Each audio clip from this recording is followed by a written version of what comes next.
స్తుతి స్తోత్రం చెల్లింతుము, స్తోత్రం చెల్లింతుము, స్తుతి స్తోత్రం చెల్లింతుము. యేసునాథుని మేలులు తలచి, యేసునాథుని మేలులు తలచి స్తోత్రం చెల్లింతుము, స్తుతి స్తోత్రం చెల్లింతుము. యేసునాథుని మేలులు తలచి స్తోత్రం చెల్లింతుము, స్తుతి స్తోత్రం చెల్లింతుము.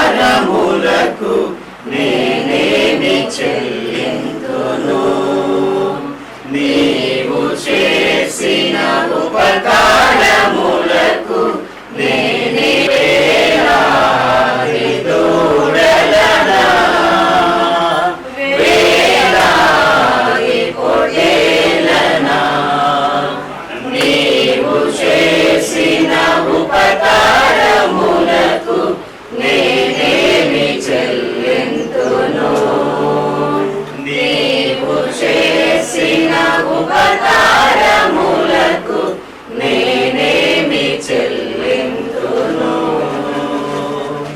వేలాది నదులంత విస్తార తైలము నీకిచ్చిన చాలునా,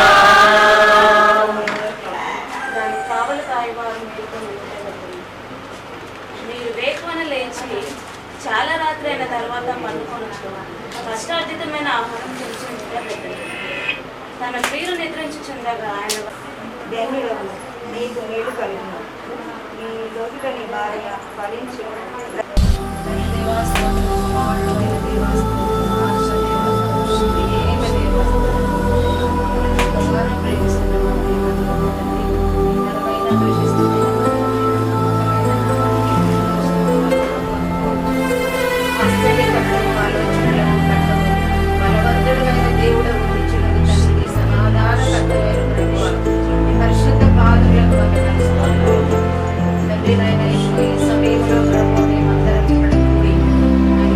కుమారుడు తల్లి గర్భంలో ఉన్నప్పుడే నువ్వు నీ కొరకు ఏర్పరచుకున్నావు.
మరొక వసంతాన్ని తన జీవితంలో అనుభవించడానికి దేవుడు మార్గం సరం చేశాడు. మనటి భయంకర పరిస్థితుల్లో ఎంతో మంది తమ యాత్రను ముగించుకున్నారు. కానీ ఈరోజు మనం అందరం బ్రతుకున్నామంటే అది కేవలం దేవుని యొక్క ఉచితమైన కృప. ఆయన కృప ద్వారా మనం బ్రతికి ఉన్నాం. దేవుడు కూడా సహోదరుడు రవిని ఎంతగానో ప్రేమించి మరొక వసంతంలో అడుగుపెట్టుటకు దేవుడు ద్వారా తెచ్చి అని అంటున్న మాట భక్తులు ఏమంటుందంటే, సంవత్సరంలో నీ దయా కిరీటమును, దేవుడు దయా అనబడుతున్న కిరీటాన్ని సహోదరునికి అనుగ్రహించి ఈ సంవత్సరం కూడా జీవించడం దేవుడు కృపనిచ్చాడు. కాబట్టి దేవుడు ఏ ఉద్దేశం చేత మనల్ని లోకంలో జీవింపజేస్తున్నాడో ఆ ఉద్దేశాన్ని ఎరిగిన వారమై లోకంలో మనము ప్రభు చిత్తానికి మన శిరస్సు వంచి ఆయన చిత్త ప్రకారం మనం నడిచినట్లయితే దేవుడు తప్పకుండా మనం ఆశ్రయిస్తాడు. హల్లెలూయా. ఒక మాట మనం చదువుకునే లేఖనాలు సహోదరి చదివినట్లుగా రాయబడిన మాట 128 సంకీర్తనలో, యెహోవా యందు భయభక్తులు కలిగి ఆయన త్రోవలందు నడుచువారు ధన్యులు. యెహోవా యందు భయము భక్తి కలిగిన వారు తప్పకుండా ధన్యులు తీర్చబడతారు. ఎవరైతే యెహోవా యందు భయభక్తులు కలిగి ఉంటారో వారు తప్పకుండా ఆశీర్వదించబడతారు. హల్లెలూయా.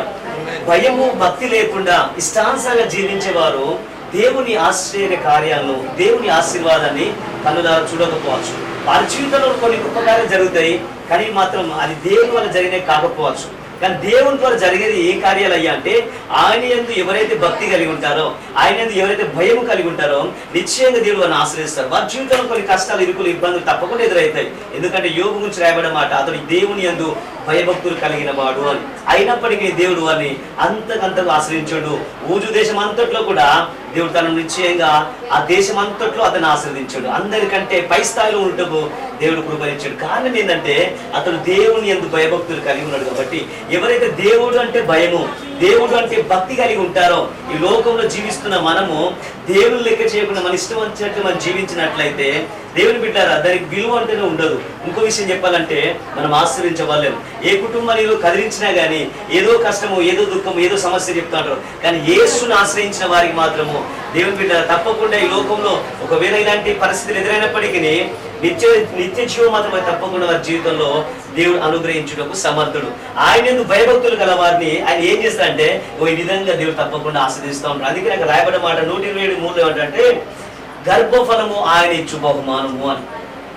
ప్రదేశాలు దేవుని దగ్గర పైన, ఇక్కడ పైన, అక్కడ పైన ఎన్నో చేసినాం కానీ అయ్యో మేము పొందుకోలేకపోతున్నాం అని చెప్పి ఏడ్చేమని మనం ఎంతో మందిని చూస్తాం. కానీ దేవుని బిడ్డారా, నీ సహోదరిని దేవుడు ప్రేమించి వాళ్ళు అడిగినగా వారు చేసిన ప్రార్థన బట్టి దేవుడు ఆశ్చర్య రీతిగా వారి జీవితంలో అద్భుతం చేయడం జరిగింది. అంత మాత్రం కాకుండా వారు దేవుని యందు భయభక్తులు కలిగి ఎప్పుడైతే జీవించడం ప్రారంభించిందో దేవుడు ఏం చేసినట్టే వారు గిఫ్ట్ ఇవ్వడం ప్రారంభించాం. హల్లెలూయా.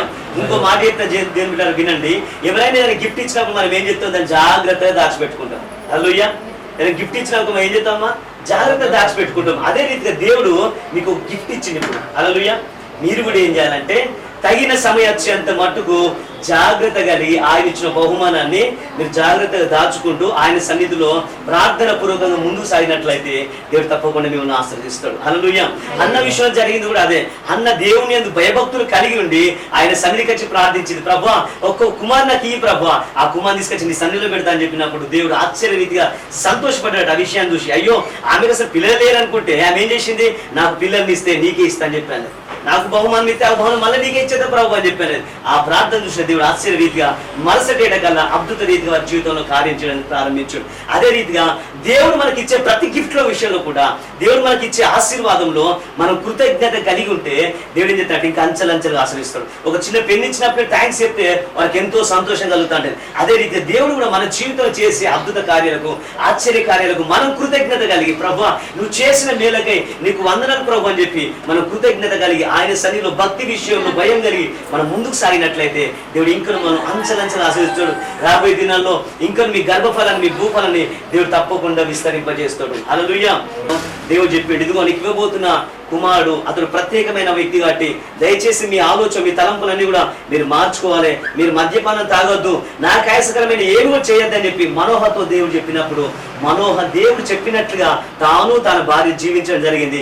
ఆ తర్వాత ఒక ప్రత్యేకమైన వ్యక్తిని శాంసన్ను దేవుడు ఈ లోకానికి పంపించినట్లుగా మనం లేఖనాలు చూస్తున్నాం. అదే రీతిగా మీరు కూడా దేవుని వాక్య ప్రకారంగా ప్రార్థనలో, వాక్యంలో, సంఘ సహవాసంలో దేవునితో పాటు మీరు నడిచినట్లయితే శాంసోన్ను దేవుడు ఆశ్రయించి ఈ లోక నడిపించి ఆయన చిత్తాన్ని నెరవేర్చినట్లుగా దేవుడు కూడా తాను ఆశించిన ఒక శ్రేష్టమైన బహుమానాన్ని మీకు ఇస్తాడు. ఆ బహుమానం ద్వారా దేవుని పరిచర్య సాగుతుంది. అంత మాత్రం కాకుండా మీరు సంఘము సమాజము అంతకంతకు ఆశ్రయించబడతా ఉంటారు. ఆమె అతి కృప చేత పరిశుద్ధాత్మ దేవుడు మీకు ఇస్తున్న బహుమానాన్ని మీరు కాపాడుకుంటూ ఆయన రాకడ వరకు ఆయన సన్నిధిలో భయభక్తులు కలిగి జీవించుదురుగాక. ఆమె కొద్ది మాటలు పరిశుద్ధాత్మ దేవుడు మనందరి హృదయంలో ఫలింప చేయను గాక. ప్రభు నీ పాదాలకు స్తోత్రాలు నాయన. ఈ సమయంలో మరొకసారి ప్రభు నీకు వందనం. మా ప్రియ సహోదరుడు ప్రవీణ్ జ్ఞాపకం చేసుకుంటాము. మీరు చూపిన మహాకృపకై స్తోత్రాలు. గత వసంతాలన్నింటినీ కూడా ప్రభు నువ్వు కాపాడి మరొక వసంతాన్ని తన జీవితంలో మీరు అనుగ్రహించిన విధానం బట్టి నీకు వందనాలు చెల్లిస్తున్నాను. అదే రీతిగా ప్రభు ఈ దినం జరుగుతున్న ఈ ప్రత్యేకమైన కూడికను బట్టి కృతజ్ఞతాస్తుతులు స్తోత్రాలు చెల్లిస్తున్నాను. చిన్న ప్రియాంకను బట్టి ప్రవీణ్ బట్టి నీకు వందనాలు ప్రభు.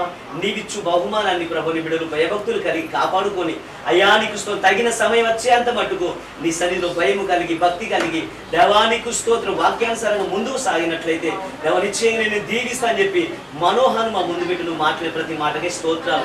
అన్నాను మా ముందు పెట్టి మీరు మాట్లాడే ప్రతి మాటకే నీకు వందనాలు చెల్లిస్తున్నాను. మరి ఇరువురు కుటుంబాలను మీరు ఆశ్రయించి వారికి ఇచ్చిన బహుమానాలు వారికి ఇచ్చిన పిల్లలను నువ్వు దీవించి ప్రభు అయానికి స్తోత్రం. చరిత్రను శాసించే ఒక ఉన్నతమైన కృపలో వారిని పెంచావు. ఈ లోకంలో ప్రభు అయ్య వారు జీవించిన కాలంలో ప్రభు నీకు వందనాలు. నీ కొరకు వైరాగ్యం కలిగి ఇదిగో తల్లిదండ్రుల క్షేమం కొరకు సంఘ ప్రయోజనం కొరకు అయ్య వారు ఎంతగానో జీవించినట్లుగా లేఖనాల్లో మేము చూస్తున్నాము నాయన.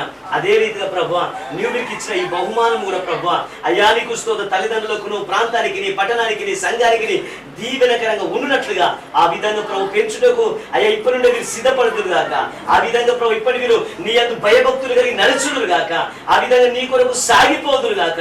కృప చూపించి నామని మహిమ తెచ్చుకోమని గుడి వచ్చే రక్త సంబంధికులను బంధుమిత్రులను స్నేహితులను ఆత్మీయులను అందరిని మీరు ఆశ్రయించండి. మేమందరం కలిసి మా నిండు మనసుతో ఈ కుటుంబాన్ని మేము దీవిస్తున్నాం ప్రభు. యేసు నామములో మీరు దీవించబడుదురు గాక, ఆశీర్వదించబడుదురు గాక. సియోనులోని ప్రభు నీ కుడి హస్తము చాపి నిన్ను ఆశీర్వదించుదు గాక, నిన్ను దీవించుదు గాక.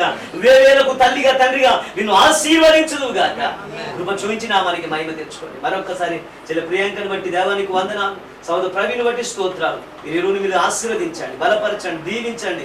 అయ్యా భక్తి కలిగి నీ సన్నిధిలో ముందుకు సాగినట్టు కృప చూపించండి. ఇంతవరకు నాయన వారి ఆధ్యాత్మికమైన జీవితంలో ఎంతగానో సంఘ సహవాసంలో ప్రభువా నీ బిడ్డలు పాటలు పాడుతూ వాయిద్యాలు వాయిస్తూ దేవా వాక్య పరిచయంలో ఉంటూ దేవా అయ్యా నీకు స్తోత్రం. సంఘంలో నాయన ఒక బలమైన పునాదులుగా ప్రభువా ఒక బలమైన స్తంభాలుగా నాయన నీ సన్నిధి నిలబడ్డారు. ఇంకా రాబోయే దినాల్లో అంతకంతకు భక్తి జీవితంలో మీరు వృద్ధి కలిగి జీవించుదురు గాక, ఆశీర్వదించబడుదురు గాక. తండ్రి కృప చూపించండి. వీడియోలో మీకు చేసిన గొప్ప కార్యాలకై నీకు వందనాలు స్తోత్రాలు చెల్లిస్తున్నాం. ప్రతి విధమైన మనుషుల కనుదృష్టి ప్రతి విధమైన దృష్టి అధికారాన్ని సంపూర్ణంగా లయపరచుదుగాక, సంపూర్ణంగా తొలగించుదుగాక. మొదలుకొని ప్రభువా నీ దేవదూతల సమూహము ఈ ఇంటి చుట్టూను నీ బిడ్డల చుట్టూను నిత్యము ఉండునుగాక, నిత్యము ఉండునుగాక. ఇదిగో యోబు ఇంటి చుట్టూ కంచె వేసినట్లుగా ఈ ఇంటి చుట్టూ నిత్యము నీ అగ్ని కంచె. ప్రతి విషయంలో సహాయం దయచేసి నామానికి మహిమ తెచ్చుకోమని ఈ శుభకార్యం అంతటి ప్రభువా అయ్యే మహిమకరంగా శుభంగా జరుగుటకు నువ్వే సహాయం దయచేసి నామానికి మహిమ తెచ్చుకోమని మరొకసారి నమ్మములు అందరినీ చేతికి అప్పగిస్తూ ప్రత్యేకించి పేదలు నాయన రమేశను బట్టి పేదల భాగ్యమని బట్టి నీకు వందనాలు. వారి సంతానం అంతటి కూడా మీరు ఆశీర్వదించండి. వారికి ఇచ్చిన కుమార్తెలను అల్లులను వారి పిల్లలను మీరు ఆశీర్వదించండి. నీ కృపలో జ్ఞాపకం చేసుకోండి. కూడి వచ్చిన అయ్యా నీకు బంధువర్గం అంతటి కూడా మీరు ఆశ్రయించండి. నీవే నిజ దేవుడు, నీవే లోకరక్షకుడు, మా కొరకు ప్రాణం పెట్టి ఏకైక దేవుడు. యేసు నీ నామాన్ని బట్టి నేను ప్రార్థిస్తున్నాం ప్రభువా. నేను ఆశ్రయించు వారికి మోక్షము లేదు ఆయన. ఆ విషయాన్ని ఎరిగిన ఈ కుటుంబం ప్రభువా నీతో సాగిపోతుండగా ఇదిగో ప్రభు నీ లేఖన సెలవిస్తున్నాయి. యెహోవా యందు భయభక్తులు గలవారు ఈ విధంగా ఆశీర్వదించబడుతున్న వాక్యం లేదు. నిశ్చయంగా నీ యందు భయభక్తులైన ఈ కుటుంబము అంచెలంచెలుగా ఆశీర్వించబడుటకు నువ్వు ద్వారాలు తెరుస్తున్నందుకే వందనాలు. ఇంకా రాబోయే దినాల్లో ప్రభువా ఇంకా నువ్వు ఆశ్రయించి అనేకులు దీవెనకరంగా నిలబెట్టుకొని సకల మహిమ ఘనత ప్రభావాలు మీరు పొందమని యేసయ్య ప్రార్థించి వేడుకొని పొంది నాము తండ్రి. మరి దేవుడు చేసిన మేలును బట్టి అంచెలంచెలుగా దేవుడు ప్రతి సంవత్సరము దేవుని కృపలో ఎదిగింపజేస్తున్నందుకు దేవునికి వందనాలు చెల్లిస్తున్నాను. మరి యొక్క కార్యక్రమాన్ని బట్టి వచ్చినటువంటి బంధువర్గానికి, వచ్చినటువంటి స్త్రీలు అమ్మగారికి, ఎలిజబెత్ అమ్మగారికి, భారతమ్మ గారికి కృతజ్ఞతల వందనాలు చెల్లిస్తున్నాను. వచ్చినటువంటి వారు విందును స్వీకరించి వెళ్ళవలసిందిగా కోరుచు దేవుని నామాన కోరుచున్నాను.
గుండెల్లా తాకాలి గుండెల్లో ఉండాలి వినంటే రావాలి నీ ప్రేమ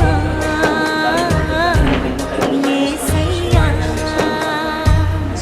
కన్నుల్లో నిండాలి నీడల్లే సాగాలి చల్లంగా చూడాలి నీ ప్రేమ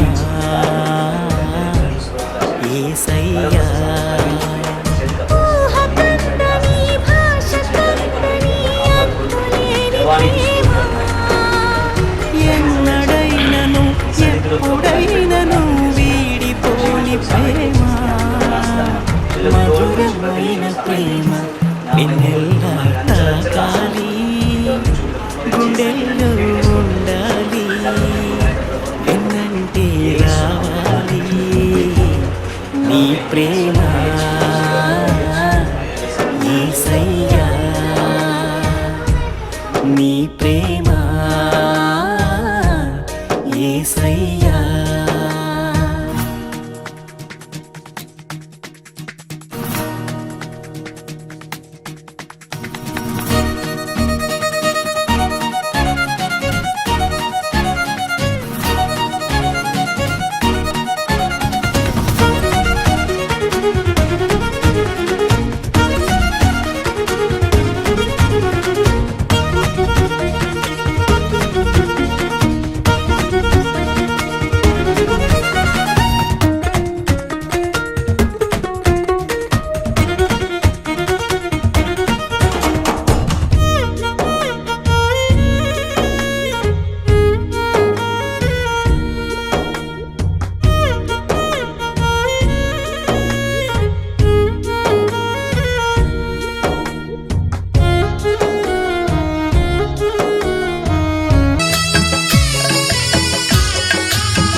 Happy birthday to you. Happy birthday to you. Happy birthday, happy birthday, happy birthday to you. Happy birthday to you. Happy birthday to you. Happy birthday, happy birthday, happy birthday to you. Happy birthday to you. Happy birthday to you. Happy birthday, happy birthday, happy birthday to you.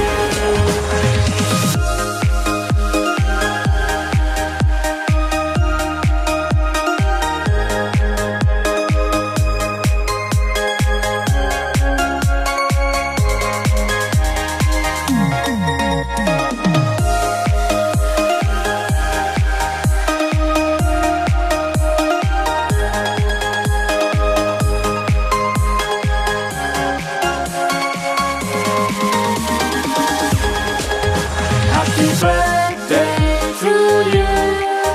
Happy birthday to you. Happy birthday, happy birthday, happy birthday to you. Happy birthday to you. Happy birthday to you. Happy birthday, happy birthday, happy birthday to you. Happy birthday to you. Happy birthday to you. Happy birthday, happy birthday, happy birthday to you. Happy birthday to you. Happy birthday to you. Happy birthday, happy birthday, happy birthday to you. Happy birthday to you. Happy birthday to you. Happy birthday, happy birthday, happy birthday to you.